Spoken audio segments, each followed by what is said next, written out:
Vous écoutez le podcast de So Sweet Planet. Je suis Anne Greff et je vous propose des rencontres autour des thèmes des droits humains, de la culture et de l'environnement. Aujourd'hui, je vous propose une rencontre avec une femme exceptionnelle, journaliste d'origine béninoise qui a travaillé pour l'Okora Radio France, qui a précédé RFI Radio France Internationale et d'autres activités journalistiques dont nous allons peut-être reparler.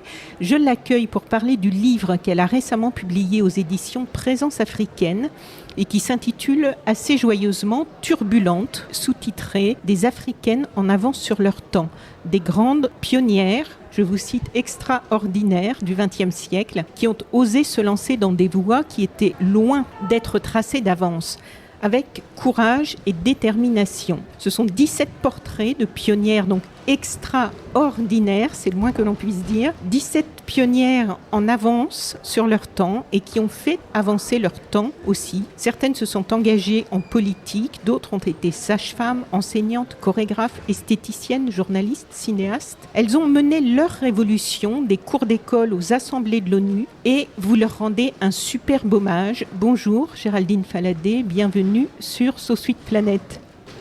Écoutez, bonjour, je ne sais pas ce que vous allez me demander, je vais essayer de faire de mon mieux, de vous répondre, de vous aider à comprendre ou à nous connaître, ou à mieux connaître les femmes, les Africaines, parce que l'image qu'on donne de nous en ce moment ne correspond pas à la réalité. Les femmes africaines, même, ce sont les enfants, les petits-enfants des turbulentes, mais elles sont là, elles se battent, elles créent et elles veulent avancer. Voilà, c'est ce que je peux vous dire d'elles. Et chaque fois que j'en vois une passer, je regarde. Quand je peux l'approcher, je l'approche. Ou c'est elle qui m'approche, j'essaie de comprendre. Je passe peut-être pour une curieuse, mais je suis contente d'être curieuse parce qu'elle m'apporte aussi beaucoup de choses. Et ça me permet de dire que finalement, ce sont mes aînés. Les turbulentes dont je parle, et les autres dont je parlerai aussi sont mes aînés. Et elles ont osé très vite se lancer. Elles se sont lancées dans le combat. Partant de là, je pense qu'il faut qu'on parle d'elles. Peut-être on ne parle pas beaucoup des femmes, on n'a parlé que des hommes, on a vu que les hommes. Mais les femmes étaient là, elles étaient au combat, elles ont encouragé d'autres femmes au marché, ici et là, en leur disant « Allez-y, c'est notre affaire, c'est pas seulement l'affaire des hommes. C'est notre affaire, c'est votre affaire, cette affaire, c'est l'affaire, nos affaires, parce que c'est aussi pour nos enfants. » Donc voilà. Oui, et d'ailleurs vous parlez des différentes générations qui se sont succédées, que vous observez. Et là nous sommes en fait pour cette interview dans la mairie du 6e où a lieu aujourd'hui le salon du livre africain au moment où nous enregistrons, où vous allez tout à l'heure vous rendre pour une séance de signature sur le stand de Présence africaine, votre maison d'édition. Alors ces pionnières que vous mettez en lumière, elles se sont battues pour l'Afrique, pour les femmes, pour leurs droits et contre les injustices. Et j'ai l'impression en fait que ce livre répare une injustice aussi. Comment il est né ce livre ? D'abord, je vais vous dire que la plupart des femmes, ou toutes les femmes dont je parle aujourd'hui dans ce livre Turbulente et dont je parlerai dans Turbulente 2, j'espère, ont connu la... Ah oui, deuxième volume. Oui, ont connu la naissance de Présence africaine. Elles l'ont vécu aussi. Moi, on me le raconte plutôt. Mais ces femmes étaient là, ces femmes ont suivi Alioune Diop, le créateur de Présence africaine. Donc maison d'édition, et on va en reparler un petit peu après, un lieu incroyable où il y a eu un bouillonnement culturel. Il y a eu beaucoup. Il y a eu Senghor, Aimé Césaire, David Reich, il y a eu beaucoup. Mais c'était l'emballement. Alors, donc elles aussi, elles sont venues. Elles ne regardaient pas les hommes seulement aller à Présence africaine. Elles aussi, elles étaient là. Bon, maintenant parlons de Turbulente si vous voulez. Vous faites bien de le dire parce que justement, on va y revenir aussi sur ça, sur cette invisibilisation. Et grâce à ce livre, enfin, on peut connaître et surtout l'histoire peut garder une trace de toutes ces femmes. Je me demandais, hier soir encore, j'étais dans votre livre et je me demandais combien de temps ça avait pu vous prendre pour retracer tous ces parcours, pour retrouver, parce que c'est pas juste factuel, voilà, il y a beaucoup de choses en fait dans chacun des portraits.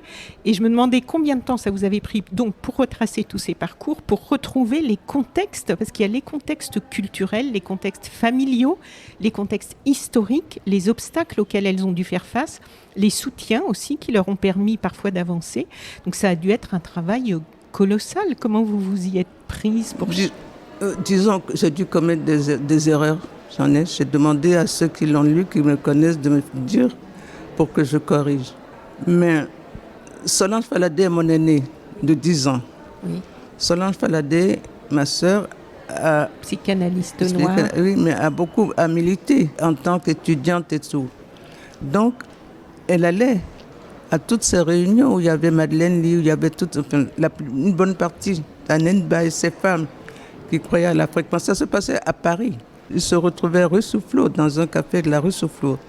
Moi, j'étais interne. Quand je sortais, ma sœur, parce qu'on avait des courses à faire, ma sœur m'amenait à ces réunions. Mais attention, elle ne m'amenait pas pour que je me mêle de ceux qui ne me regardent pas. On m'asseyait dans un coin, j'écoutais, j'observais. Et il y en avait que j'admirais physiquement. Moi, j'avoue que je ne sais pas si c'est leur parler ou quoi. J'écoutais. Donc ces femmes, la plupart, je les ai connues. D'autres, j'ai eu à les rencontrer après en tant que journaliste. Oui. Mais la plupart de celles qui sont là, même de celles je les ai connues, je les ai vues. Mais pour elles, j'étais la petite sœur qui allait, quoi. C'était la petite sœur qui venait, c'était la petite sœur curieuse, je ne sais pas. Mais voilà, donc c'est pas... Écrire sur elles, oui, c'était un travail, mais oui et non, parce que j'ai déjà eu à travailler pour le dictionnaire des femmes créatrices d'Antoinette Folks. Donc j'ai déjà eu des portraits à faire. C'est peut-être une tendance, un défaut de faire des portraits. Pourquoi un défaut ? J'en sais rien, puisque je l'ai renouvelé. Vous me dites ça m'a pris du temps. C'est peut-être votre talent, justement. Ça m'a pris du temps. Oui et non, parce que ça... Non. Bon, oui et non, parce que ça, je l'ai écrit. J'ai écrit pour le dictionnaire des femmes créatrices qui est paru bien avant ça. Mais j'aime écrire. Oui. J'ai des nouvelles. J'aime raconter. J'ai des livres. J'ai aussi un livre de contes qui est paru aux éditions Cori. Parce que moi, mon but, c'est l'Afrique. J'aurais pu aller demander, et je pourrais demander à d'autres maisons d'édition pour telle ou telle chose. Mais je ne veux pas. C'est l'Afrique, donc je m'en tiens à continuer à écrire, à chercher des maisons d'édition africaines. Bon, si un jour je peux, par un écrivain qui en vaut la peine, une maison d'édition, jeune maison d'édition peut se lancer sans être un concurrent de Présence africaine, parce que Présence africaine a fait, donc il n'y a pas de problème.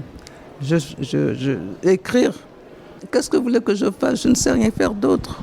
Mais on ne vous demande pas de faire autre chose, que vous le faites très bien. Et grâce à vous, en plus, moi j'ai été tellement ravie de pouvoir me plonger, découvrir ces femmes extraordinaires. Et ce qui m'a plu aussi dans ce livre, c'est que vous n'avez pas choisi des femmes vous ne les avez pas choisies pour leur notoriété dans une élite intellectuelle, même si la plupart en fait ont acquis cette notoriété, mais ce que j'ai ressenti moi, mais pour ce qu'elles ont fait bouger dans la société en étant les premières à ouvrir des voies jusque-là jamais empruntées.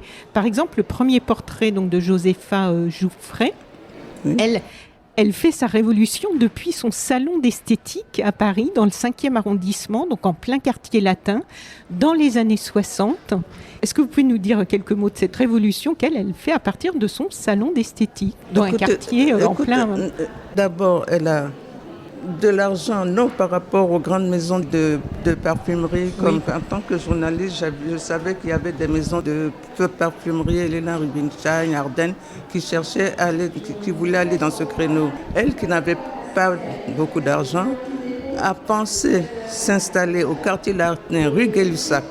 C'était pas grand, mais elle a choisi ce quartier parce que c'est pas loin de Luxembourg, c'est le quartier latin, ça allait vers les jeunes. Donc ça permettait d'approcher les jeunes, même les jeunes sans argent. Mais sa révolution, c'est que nous, à l'époque, à mon époque, j'ai plus de cheveux, mais à mon époque, on se tressait, mais comme on nous regardait bizarrement à l'époque, on mettait un foulard sur nos cheveux. Pour cacher. Pour les cacher. Bon, on n'avait pas de rouge à lèvres. Elle est arrivée, elle nous a d'abord fait comprendre qu'en sortant, en enlevant nos foulards, c'était joli, ce que nos mères faisaient. Elle a inventé des rouges à lèvres qui correspondaient à nous, mais en employant des noms. Parce qu'il n'y en avait pas, les cosmétiques étaient que pour les peaux blanches. C'est ça. Les produits de soins de cheveux oui, aussi. Mais eux cherchaient à nous... Bon, elle la Bambara, elle a pris ça d'un truc de l'Afrique. Bambara, par exemple, c'était le rouge à lèvres, le bleu à lèvres. Mais à l'époque, on avait des femmes qui se tatouaient les lèvres pour le bleu. Elle a pris le peul. Par exemple, quand on a peul, c'est une poudre un peu claire. Donc, elle a mis des noms. Elle a mis des noms africains. D'accord. Dans tout ce qu'elle a fait. Oui. Nous, à l'époque, c'est une révolution, oui. À l'époque, vraiment, on avait... Parce que 1960, c'était l'indépendance. Moi, j'avais déjà fini mes études, j'étais journaliste. Non, mais à l'époque dont je parle, dans les années 50, on n'avait pas de bas qui nous allait. Donc, c'est une révolution qui n'en est pas une. En tout cas, ça nous a permis, ça nous a dit, affirmez-vous. Affirmez-vous. Et Soyez fiers aussi. Bien sûr,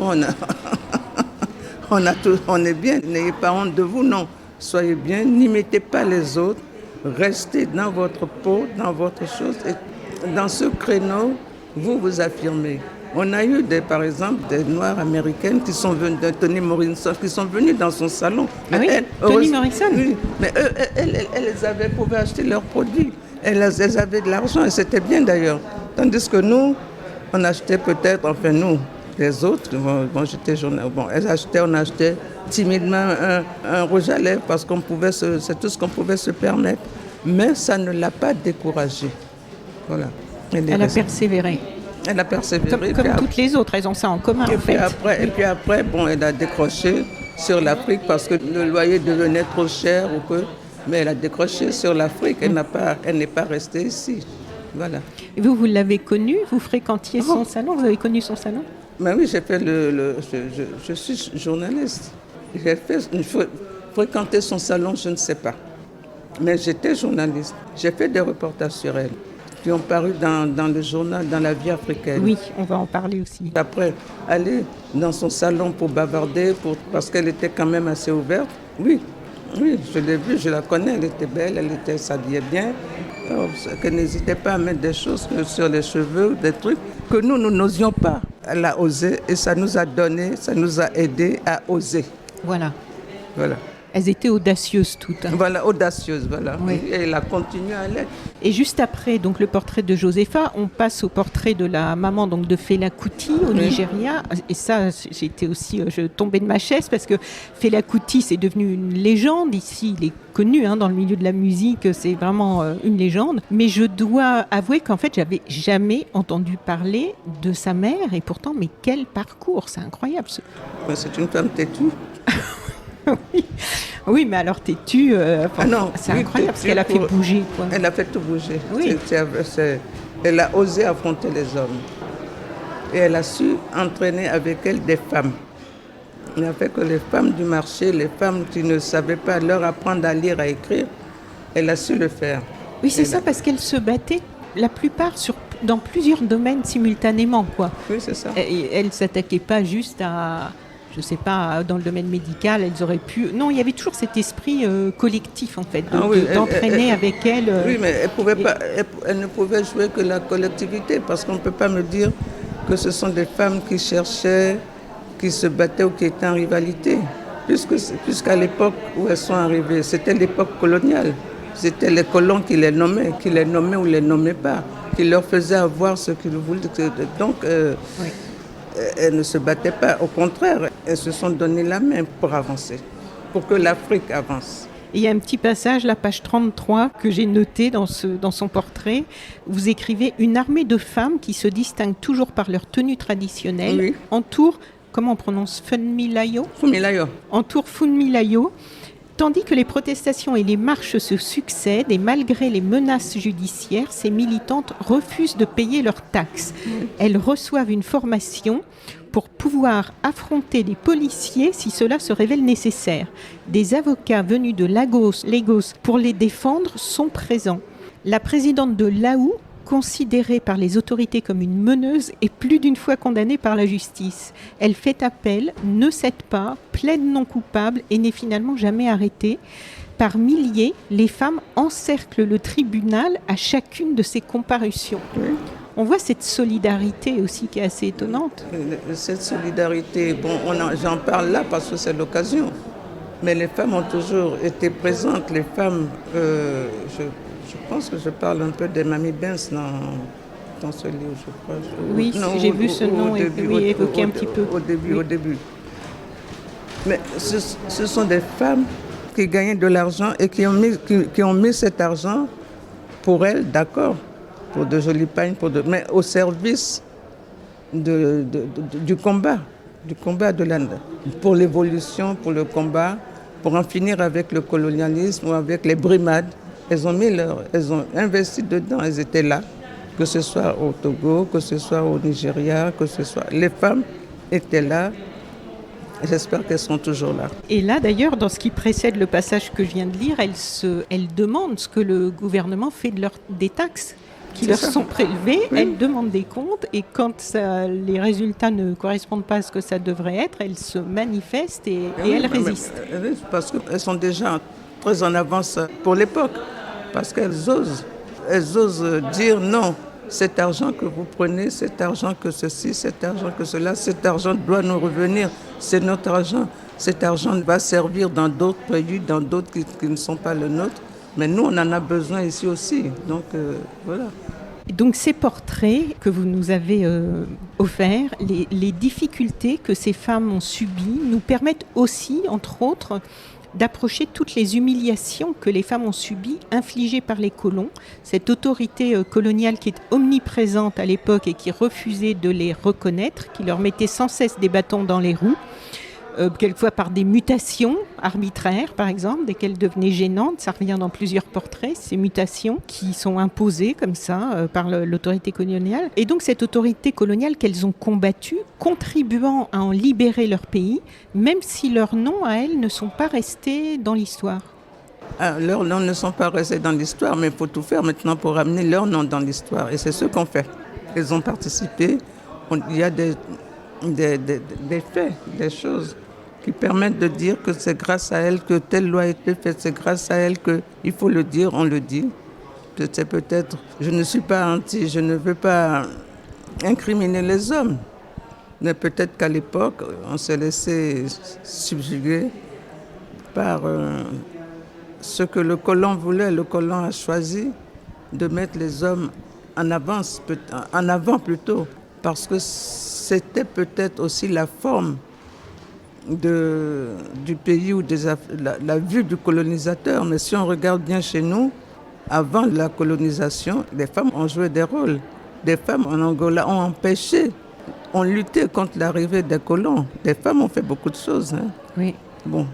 Dans ces portraits, vous montrez bien aussi les moyens qu'elles ont utilisés pour réussir ce qu'elles avaient entrepris. Et certaines ont déployé, par exemple, des trésors de diplomatie. Je pense à Awa Keïta, page 87, où vous racontez « Dès la première rencontre, à la surprise de tous, la militante déclare la création d'une association apolitique et à caractère social. » Alors elle savait, j'imagine, qu'on allait lui mettre des bâtons dans les roues parce qu'elle était engagée, elle était connue pour ça et ça pouvait lui être reproché, on pouvait la bloquer. Donc la militante déclare la création d'une association apolitique et à caractère social. Nul n'abordera les sujets politiques, quel que soit son parti. Elle insiste sur ce point. Les maris en sont grandement rassurés. La militante ne veut donc pas enrôler leurs femmes dans son parti. Elles sont malines. Hein. Ah bah oui, elles sont... on est obligé de l'être. Oui, c'est ça. On est obligé de l'être. Mais est-ce que c'est c'est les Africaines seulement qui sont malines. Je crois, mine de rien, les femmes sont malines. Hein. Donc elles sont malines et disons qu'elle est mûre peut-être parce qu'il fallait... C'est une façon d'aider les femmes à avancer, à être dedans, à s'imposer. Donc c'était pas la peine de prendre les hommes de front. C'est tout. C'est pas la peine de bousculer la société. On peut oui, faire avancer la société sans bousculer les choses. Voilà, c'est refaire la société qui me semble-t-il est important. Enfin, faire avancer la société, pas la refaire, mais la faire avancer. Ce qui m'a frappé aussi, c'est la lucidité de ces femmes dans leurs analyses. Parce qu'à l'époque, il y avait plein de gens qui ne voyaient pas les choses telles qu'elles les voyaient. Et elles ont développé donc une lucidité qui est telle qu'elles doivent se mettre en mouvement pour rectifier, pour corriger ce qui ne va pas. Par exemple, Madeleine Ly, vous écrivez dans la petite introduction de la page 97, la thèse que Madeleine Ly soutient le 9 juillet 1948 à la faculté de médecine de Paris, qui s'intitule « Introduction à une psychanalyse africaine », s'ouvre sur la dédicace suivante. Aux médecins africains. Son étude répond à la vision occidentale de certains médecins affectés aux colonies et qui aborde la psychologie et le traitement de la santé mentale des peuples du continent africain sans tenir compte de l'importance de l'environnement culturel. Elle sera d'ailleurs la première femme africaine médecin. Et ça, je trouve ça vraiment important parce qu'en fait, on a l'impression que ça commence à émerger aujourd'hui, que ce soit dans les ONG, dans tout un tas de domaines, qu'il faut tenir compte des populations locales. Ben oui, il serait temps. Là, on est quand même des décennies plus tard. Écoutez, elles sont les premières, à partir du moment où elles sont les premières, face à une porte fermée, à des murs qu'elles ont bousculés, qu'elles ont fait sauter, on ne peut que... Je ne dis pas applaudir, on ne peut que dire il faut en parler, il faut les faire connaître, elles méritent elles ont le droit, un droit qu'on leur refuse. Voilà. Elles analysent avec lucidité que les médecins, la vision occidentale de certains médecins affectés aux colonies, puisqu'en fait, comme dans plein d'autres domaines, les colons voulaient imposer leur modèle. C'est ça, mais c'est pas seulement en médecine, c'est dans tous les domaines qu'on nous a imposé. C'est dans tous les domaines qu'on nous a imposé des modèles, en nous faisant croire peut-être que nous n'étions pas civilisés. C'est ça. Et qu'on continue encore à faire croire à certains jeunes que notre civilisation ne vaut rien, n'a pas de valeur. Oui. Heureusement, il y a de plus en plus, je crois, de voix qui s'élèvent aujourd'hui. De plus en plus, non, mais il y a des voix qui s'élèvent. Il y a des voix qui s'élèvent. Et en tout cas, ici, je ne sais pas. Enfin, je parle des Africains ou Africaines qui sont ici, je ne sais pas. Mais en Afrique, c'est fini, les jeunes bougent. Les jeunes bougent, les jeunes ne veulent plus. Donc quand même... Oui, bien sûr, c'est turbulente, même si ce ne sont pas leurs enfants, je veux dire, génétiquement, ont eu des enfants. Enfin, disons qu'il y a eu une génération... Il y a un héritage de un héritage. Oui. Donc c'est normal que les jeunes maintenant, que la jeunesse bouge. En Afrique, elle voit, elle analyse, elle va à l'école, elle étudie, elle écoute. Donc, à un moment donné, j'espère que ça n'éclatera pas négativement, mais à un moment donné, on se dit ça suffit. Ça suffit, voilà. Mais comment? La question est là, comment? Mais on avancera. Il y a plusieurs choses qu'elles ont en commun, et notamment ce qui revient dans plusieurs portraits, et que en fait, j'avoue, je n'en avais pas connaissance, n'étant pas très érudite sur tout ça, c'est que plusieurs d'entre elles, peut-être toutes, rêvaient d'une Afrique unie. C'est vraiment quelque chose qui revient partout, et j'aimerais bien que vous nous parliez un petit peu de ce qu'a représenté la panafricaine des femmes. Écoutez, quand elles ont décidé de lancer la panafricaine des femmes, c'est ce l'on dit, ça a circulé comme ça. Mais toutes d'Afrique du Nord, d'Afrique noire, que ce soit celles dans les maquis, toutes sont venues à Dar es Salaam pour la panafricaine des femmes. Donc, elles savaient qu'il fallait s'unir. Et elles l'ont fait, elles sont nées avant les hommes. Dans les choses en commun, il y a aussi Rufisque. J'aimerais bien que vous nous parliez de Rufisque, parce que ça semble avoir été une pépinière de pionnières, de militantes d'esprit libre qui ont eu la force de prendre leur place. Je ne sais pas si elles ont été... Oui, en tout cas, Rufisque, c'est là qu'on a formé les institutrices. Mais elle venait de toute l'Afrique, aussi bien équatoriale qu'occidentale. Mais il y en avait plus de l'Afrique occidentale à Rufisque pour devenir institutrice. Oui. Mais aucune. Elle disait, je suis de tel pays. Pour toutes, elles étaient africaines. Avant. Ah oui, toutes. Et elles ont continué à s'interroger, à se suivre en tant qu'africaines. Elles étaient africaines. Elles savaient qu'elles iraient après leur diplôme au Dahomey, au Sénégal, Côte d'Ivoire, etc. Mais elles restaient en contact et elles étaient africaines. Moi, elle pouvait apprendre le chant ou je ne sais pas, de l'un ou de l'autre. Un chant de la Côte d'Ivoire à celle du Dahomey ou à celle du Sénégal. Elles étaient africaines. Voilà, elles sont restées africaines. Et vous nous permettez aussi, par la façon dont vous présentez ces parcours, de réaliser les liens de cause à effet entre les parcours et les combats individuels de ces femmes et leur rejaillissement sur la société. Parce qu'elles ne se battaient pas, comme on l'a dit, pour elles. Elles avaient une vision d'amélioration collective. Oui. Par exemple, Suzanne Vertu Diop, donc cette incroyable famille Diop dont nous allons reparler, vous écrivez page 111. C'est à travers l'élaboration de ces textes conduisant, alors parce qu'elle est donc magistrate au parquet de Dakar, et donc vous écrivez, c'est à travers l'élaboration de ces textes conduisant à la reconnaissance du droit des femmes, à l'établissement de l'équité et de l'égalité entre les hommes et les femmes, que la pionnière inscrit méthodiquement les éléments juridiques qui vont permettre à plus de la moitié de la population de sortir de l'ombre. C'est pas rien. Hein. Enfin, en tout cas, elle a eu l'idée de le faire. On le lui reconnaît quand même aujourd'hui encore. Donc, je crois que c'est rien. C'était un travail de titan qu'elles ont fait parce que même la Madeleine Lee ou Suzanne, le matin, elles allaient au travail. Elles rentraient aussi avec leur travail. Enfin, ce que ça va donner demain. Sans négliger pour autant la maison, la famille. Non, mais c'est demain qui les intéressait. Hein. Et j'aimerais bien, si vous le voulez, que vous nous parliez un petit peu donc de votre sœur, Solange Faladé, la première psychanalyste noire, proche collaboratrice de Jacques Lacan et proche aussi du professeur Robert Debré. Oui. Donc elle voulait être médecin. Elle est médecin. Au départ, voilà. Ensuite, elle a fait des spécialités. Elle est allée plus loin même que le simple cursus de médecin. Et j'ai lu dans votre livre... Elle est pédiatre aussi. Hein.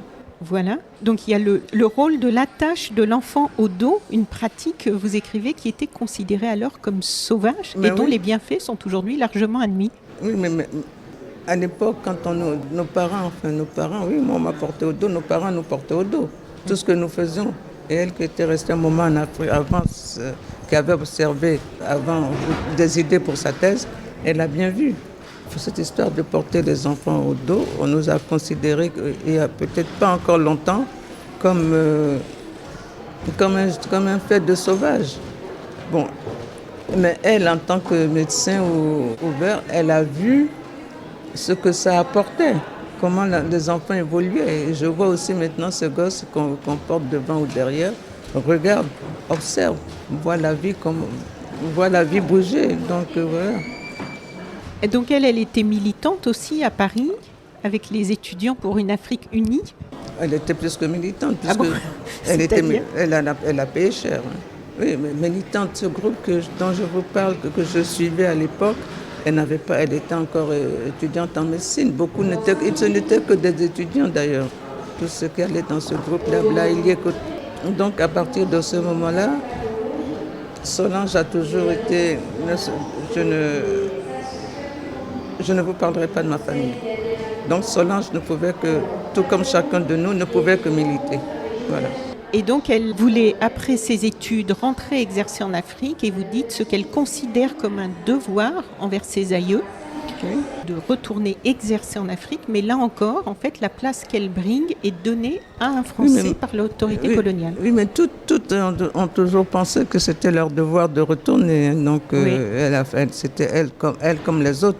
Mais Solange a postulé à la faculté il n'y avait qu'une seule université. À l'époque coloniale, il n'y en avait qu'une. Sur le champ, elle avait en tout cas postulé.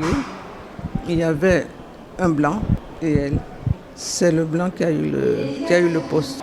Mais parce que, comme quand Solange a été présidente de la FEANF, elle était vraiment, la FEANF était là, non pas pour protester, mais pour dire ce qui va, ce qui ne va pas se dire. Donc elle a osé écrire. J'ai des lettres qu'elle a envoyées, des copies des lettres qu'elle a envoyées au commissaire, au gouverneur, etc.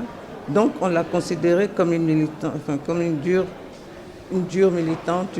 Elle était gênante. Donc elle était gênante, il a fallu la bloquer, comme on a bloqué mon père d'ailleurs. D'accord. Et ces liens avec ce professeur Robert Debré, donc j'étais assez étonnée, parce que comme je vous l'ai dit, moi je l'ai connu quand j'étais petite fille, ce monsieur, et j'étais tellement étonnée de voir ce parcours aussi. Mais elle l'a connu, c'est quand elle était étudiante. Il n'y avait pas des masses d'étudiantes en médecine. Je crois qu'elle devait être la seule à l'époque. Oui. Enfin, il y a eu Madeleine, mais elle l'a eu comme professeure. Bon, n'étant peut-être pas une idiote, il s'est intéressé à elle et elle aussi a prouvé qu'elle pouvait. Donc, je pense que c'était un homme avancé d'esprit. Il l'a aidé, il ne lui a pas barré la route, il a compris plutôt qu'elle allait chercher, comprendre, parce que ce qu'elle apprenait, qu'elle ramenait, intéressait aussi Debré. Donc, il l'a même accompagnée en Afrique, au Bénin ou au Nigeria? Non, il l'a accompagnée au Nigeria, à Abeokuta, où elle allait travailler avec les psys, des choses. Donc, elle a ramené des études pour la façon dont les psys se comportaient. Oui, beaucoup de choses sur la santé mentale. Donc, elle apportait aussi quelque chose à Debré, à Robert Debré. Dans le portrait de la sociologue Jacqueline Kizerbo, j'ai lu qu'elle avait été diplômée à la Sorbonne en 1956. Oui.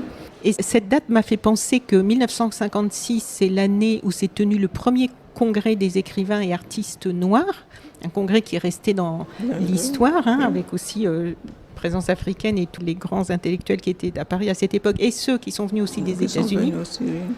Et du coup, je suis, par curiosité, retournée voir cette fameuse photo où ils posent tous ensemble. Oui. Et en fait, je crois qu'il n'y a qu'une seule femme sur la photo, si j'ai bien regardé.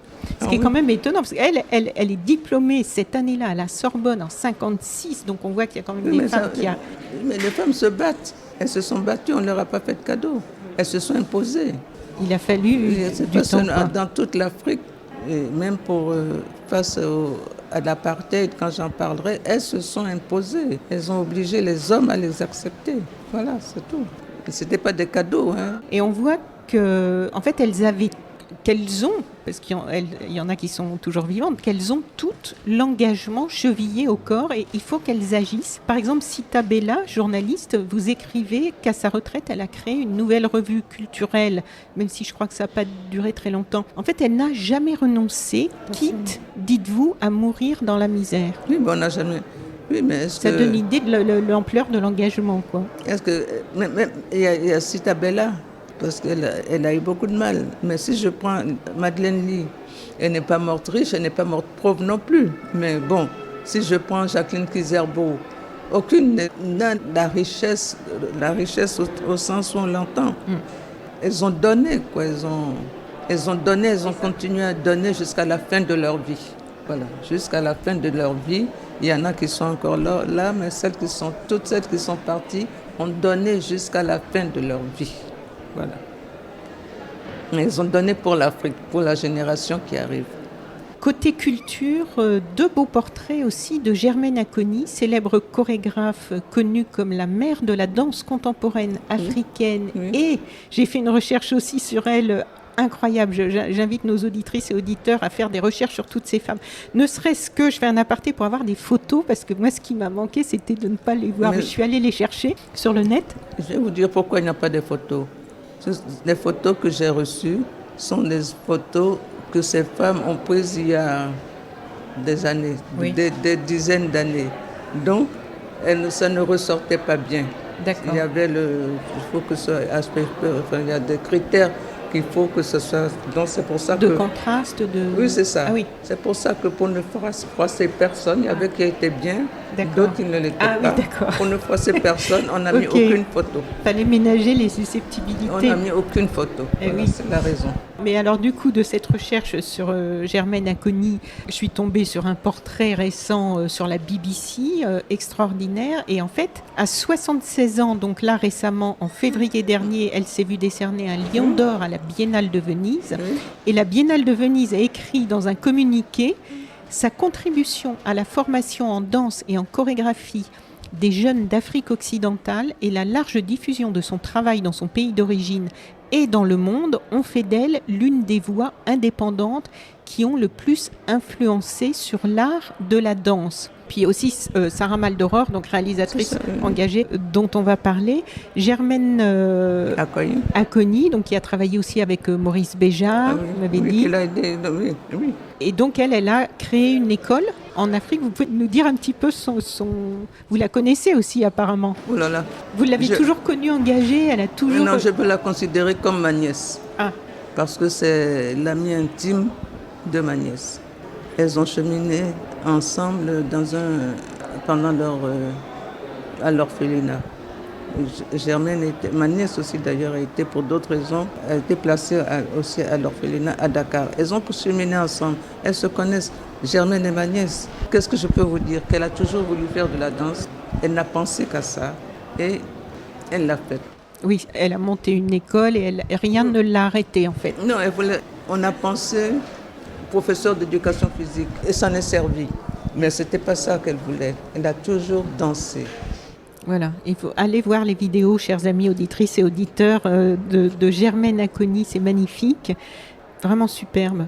Et donc Sarah Maldoror, donc, qui est décédée récemment.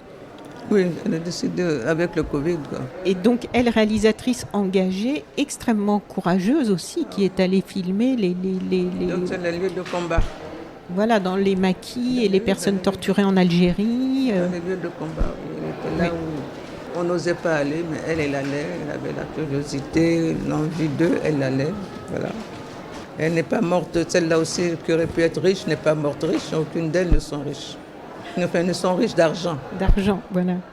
Et en fait, donc j'avais très envie de parler de ce livre et de faire votre connaissance aussi, parce que j'ai l'impression, même si lorsque je vous ai dit ça au téléphone, vous vous en êtes défendu, mais quand même j'ai l'impression, j'assiste, que vous avez été un peu turbulente aussi, même si vous m'avez dit j'étais la petite sœur. Mais j'ai lu que vous aviez participé à développer la presse au Tchad durant votre carrière au sein du ministère de l'Information. C'est Oui. exact? Oui, c'est exact. Oui. C'est pas un peu turbulente, ça? Oh, oh, oh, oh, oh, oh. Bah, quand même. Alors là, si j'étais turbulente, je ne me donnerais pas le nom de turbulente. Vous étiez nombreuses à développer la presse au Tchad? Non, alors... mais je ne me donnerai pas le nom de turbulente parce que je ne peux pas, enfin en tenant compte de ce livre, Oui. Par respect pour mes aînés, je ne suis pas une turbulente. Parce que vous n'étiez pas la première ou... Ah non, si on veut, je peux que je sois la première ou non, ce n'est pas mon problème. Mais ce qu'elles ont apporté, ce qu'elles ont osé faire, je ne sais pas si j'aurais osé, moi je les suivais, c'est vrai. Mais par respect pour elles, par respect de tout ce que j'ai vu, par respect de tout ce que je sais de leur histoire, je ne suis pas une turbulente. D'accord. Je suis leur petite sœur. Une petite sœur turbulente. Non. Non plus. Qui veut porter leur voix. Je le leur dois. D'accord. Et vous avez participé, je crois, à la création du magazine d'information La Vie africaine? Oui, c'est nous qui avons lancé La Vie africaine, oui, ça, oui. Bon, on n'est pas turbulent pour ça. Donc ça, c'était à Paris. À Paris. Et puis vous alliez, vous rayonniez en fait, pour faire les reportages. On n'avait pas beaucoup d'argent, hein, donc Oui. on y a cru en tout cas. C'était aussi nos rêves. Notre rêve qu'il y ait une presse féminine africaine. Il y avait les L, les je ne sais quoi qui circulaient, mais on voulait créer on a créé une presse africaine pour parler de l'Afrique. Il faut que quelqu'un parle de l'Afrique. Vous avez été en presse écrite, mais en radio aussi, parce que l'ancêtre de Radio France Internationale... j'ai fait le CFJ. Le Centre français du journalisme. Je suis sortie avec la presse écrite. D'accord, c'était ça au départ. C'était ça. Et La Vie africaine m'a envoyé à l'indépendance des États de l'entente, les 4, le Dahomey, la Côte d'Ivoire, la Haute-Volta et le Niger. Quand j'ai eu fini mon truc de reporter, de reportage. Côte d'Ivoire, Porto-Novo, c'est pas loin. Je suis revenue à la maison, dans ma famille. Au Bénin. Au Bénin, oui, je suis revenue à Porto-Novo. Et là, mon père m'a dit, avec ça, comment tu vas gagner, enfin avec le journaliste de presse écrite. Comment tu vas gagner ta vie. Et c'est comme ça que j'ai faussé compagnie mais tout en restant leurs amis, à mes amis de la vie africaine, et que j'ai atterri à l'Okora. L'Okora ne s'appelait pas à ce moment-là l'Okora, c'était la Sorafom, où j'ai eu à vivre en tant que reporter. C'était l'événement de l'Afrique, c'était en pleine indépendance. J'étais là quand on a assassiné, j'étais à de permanence quand on a assassiné Olympio. J'étais là en tant que reporter aussi quand en Algérie ça n'allait pas, qu'on allait le truc des généraux qui allaient marcher sur Paris, disait-on. J'étais là au moment où on a assassiné, j'étais pas à l'assassinat de Lumumba, mais j'étais en tant que journaliste, l'assassinat de Lumumba, quand de ceci, quand de cela venait. Bon voilà, j'étais là, oui. Donc j'étais un reporter, j'étais journaliste. Je reste journaliste. Peut-être, avant de terminer, quelques mots sur Présence africaine, puisque là, tout à l'heure, vous allez signer votre livre et que c'est quand même une maison d'édition qui a été un carrefour de beaucoup et encore aujourd'hui, de personnalités engagées ils ont édité, mais il n'y a pas eu que l'activité d'édition. Il y a eu la revue, il y a eu les réunions. Il y a tout. Faire connaître l'Afrique, c'était ça. Moi, je crois que c'est tout. Présence africaine est une maison. Il n'y a pas que l'édition, disons Présence africaine. Présence africaine a fait passer la voix de l'Afrique, a permis à la culture africaine d'être connue. Et Présence africaine continue à faire. Oui, toujours là, rue des Écoles. Oui.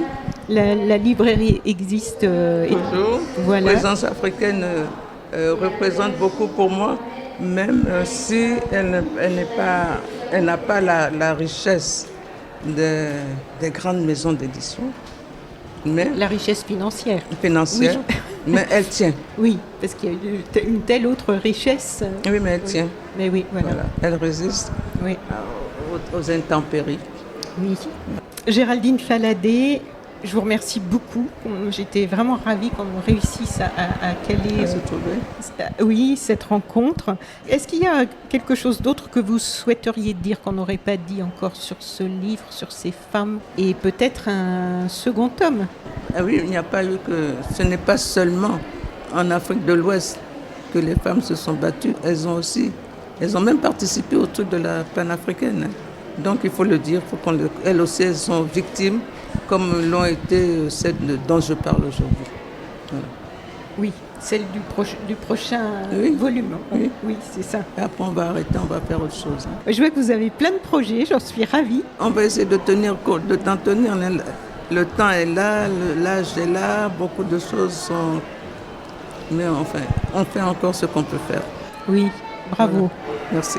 Et merci de nous transmettre ça, parce que en fait, voilà, ce que je voulais dire aussi, c'est que ça concerne tout le monde.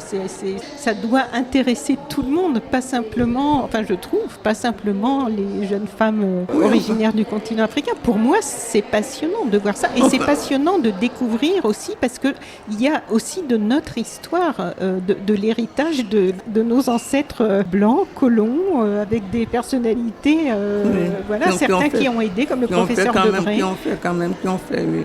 Tous n'ont pas détruit, mais beaucoup ont détruit. Non. Mais on reconstruit, on construit et on reconstruit. Voilà. Et au travers de toutes ces difficultés, vous nous permettez, grâce à ce livre turbulent, de voir les sillons qu'elles ont tracés pour repousser les limites et pour être, comme je vous l'ai entendu dire dans une interview, pour être dans la construction, malgré l'adversité, malgré les difficultés. Mais oui. C'est ça. Oui, mais c'est toujours ça. Non pas céder au découragement. Sinon, les jeunes qu'on voit aujourd'hui ne feraient pas ce qu'elles font. Hein. Donc, voilà. Voilà. Donc, un grand merci.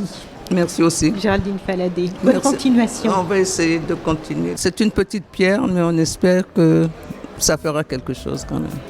Voilà. Merci. C'est sûr. Merci. Au revoir.